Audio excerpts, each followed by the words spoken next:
Yann Valade, bonjour.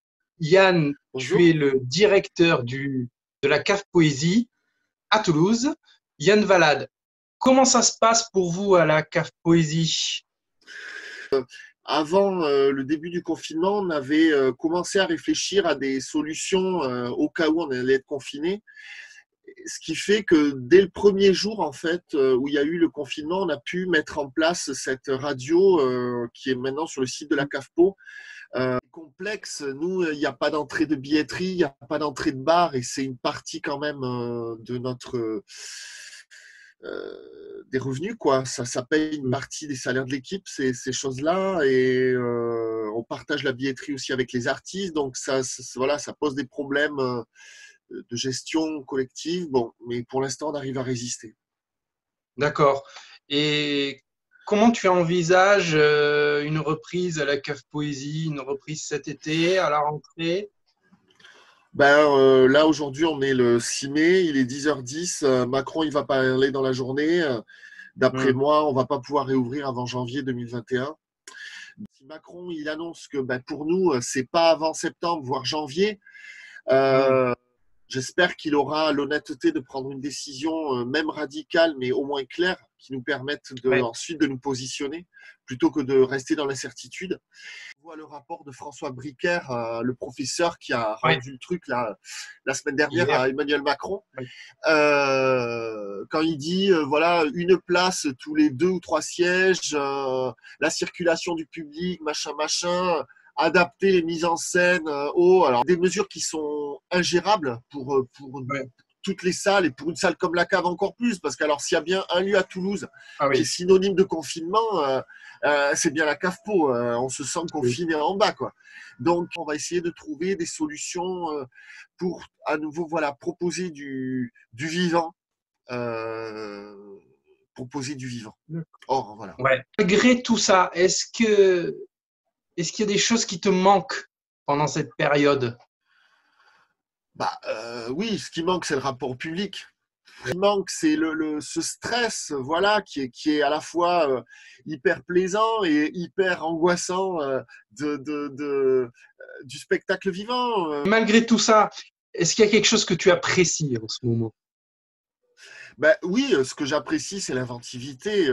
Voilà, se balader dans les rues de Toulouse et voir les interpellations politiques. Ce que j'apprécie, c'est voilà comment le milieu punk et anard, très fort à Toulouse, il arrive même dans ces situations à venir bousculer les choses, à sortir de ce marasme ambiant et à proposer un regard différent et que cette situation, c'est pas, elle va pas de soi et on n'est pas forcé de l'accepter et qu'il peut y avoir d'autres façons de faire.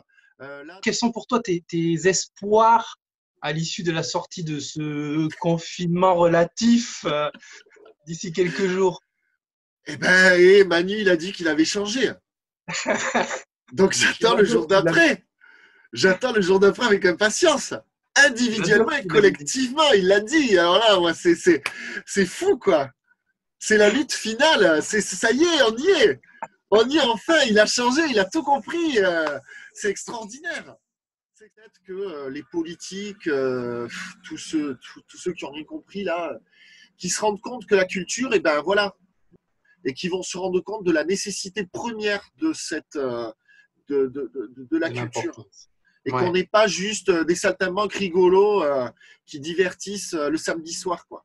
Et c'est qu'on est ça. des vrais générateurs, qu'on génère une véritable économie, qu'il y a des millions de gens qui vivent grâce à la culture, hein, pas sur le dos, mais grâce avec, enfin, dans un Mm. écosystème, dans un global, Ouais, ouais. et que la culture à part entière dans le monde dans lequel on vit est un acteur majeur de notre économie.